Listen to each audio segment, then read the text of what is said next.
What is up, YouTube? Mike back here with another video. Today's video is 5 things I dislike about my 2018 Mustang GT. Now, if this is the first time you're stopping by the channel, I would just encourage you to know a few facts. First of all, my Mustang GT is a base model. That is what I could afford, and that is what I got. Now, just because it's a base model doesn't mean, you know, it's a clunker or anything. These are performance cars, regardless of whether or not you got the base or the performance pack. And most of the options you get on the performance pack, you can buy aftermarket for your base model at a later time when you have the money. And I honestly, besides the magnetic ride, I don't think you're sacrificing anything. These are things that I dislike, not hate. I can't think of a single thing I hate about my Mustang GT. I really don't. This is my third Mustang and my first GT, and I'm super happy with the car, and maybe that's part of the reason. Who knows? You know, guy's owned a bunch of V6s, and now he's got a GT, and, you know, he's happy as hell. But without further ado, let's go. Alright, we are going to go to number 5. Number 5. Now, the car is not fired up. God, she's gorgeous. Number 5, and if you have a family and you have younger children, then you probably get what I'm saying, is there is no dome light. There is nothing up there. So anybody in the back passenger seat is going to have trouble seeing anything, reading anything. My daughters are avid readers. They like to read back there. They are annoyed by this. I want them to be interested in this car, and that kind of throws a monkey wrench into things. So I kind of wish there was more than just these two map lights. 4 is a combination of 2 actual things. So let's get to that. Number 4.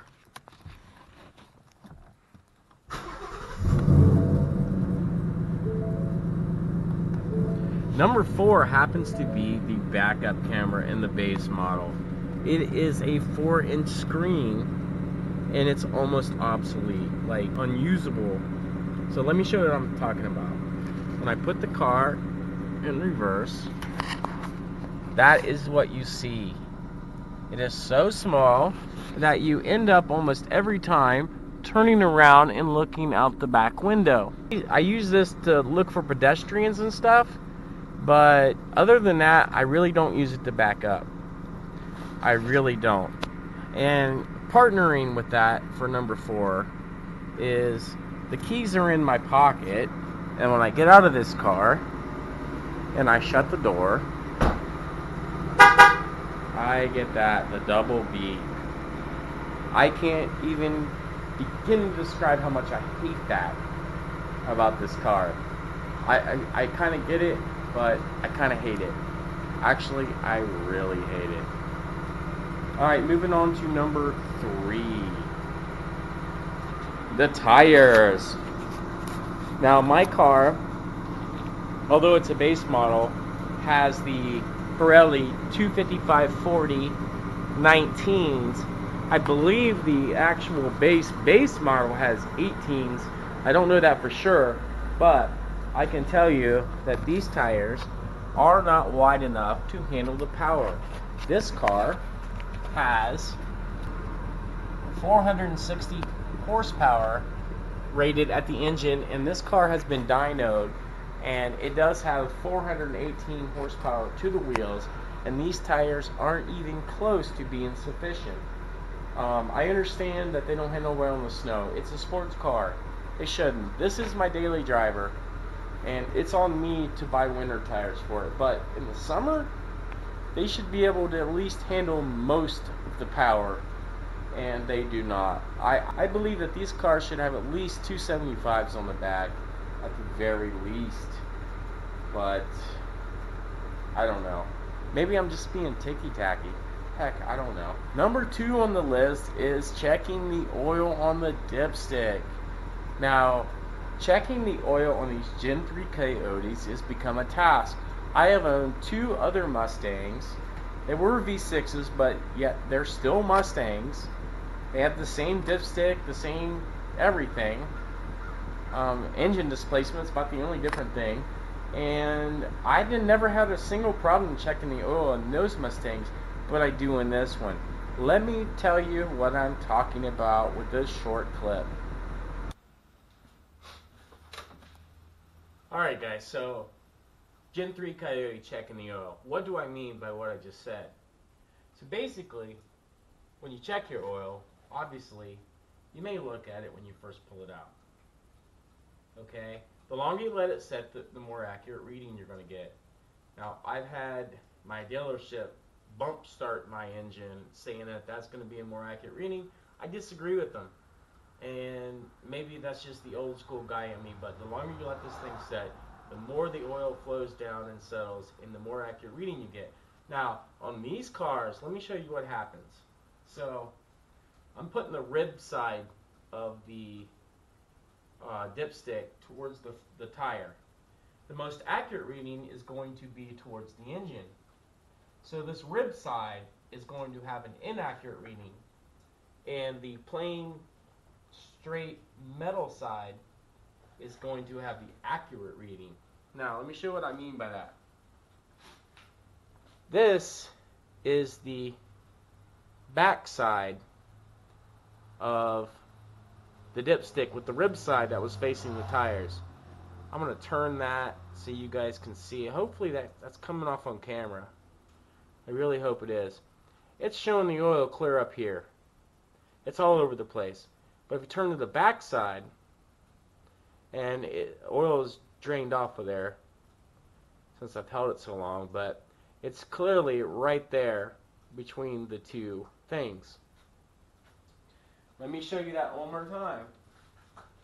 The oil closest to the engine, this side of the dipstick, is going to give you your most accurate reading. Let me bring this up to the camera.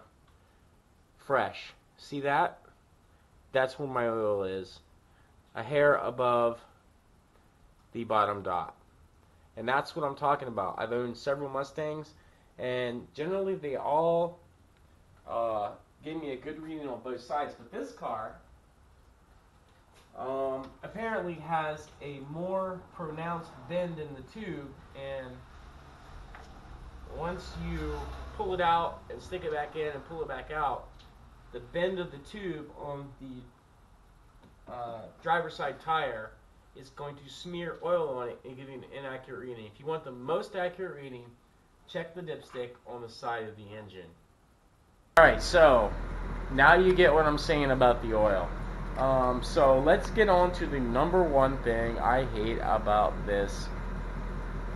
Did I say hate? Didn't mean that. Dislike. Actually, this might be the only thing I hate, is the paint. Now, I understand and I get that I've got a black car and everything shows up on it, and you're not going to be able to see it here in this video, but let me tell you, the scratches, and most of these are scratches when you get down on it. I've got this huge swirl complex right here. I don't know where it came from.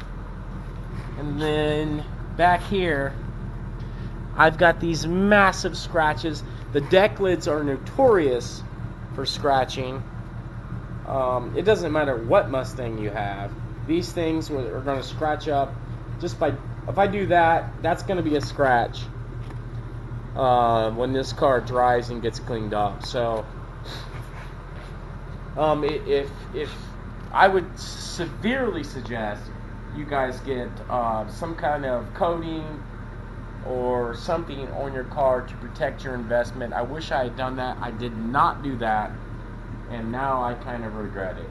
So, but you know what? It's kind of too late for me.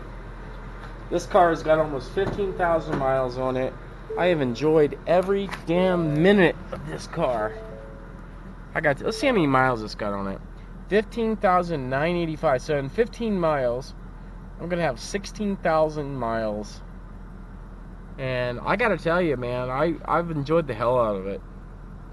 I don't really have a lot of complaints, but as you can see from this video, those are my complaints.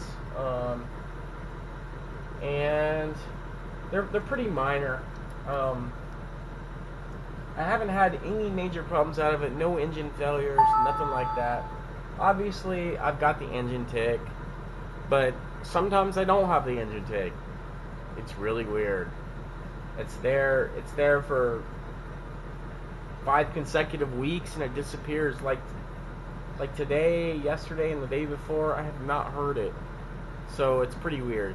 But anyways, guys, these are my complaints, if that's what you want to call them, about the 2018 Mustang GT. I thank you guys for watching, and I will talk to you guys later.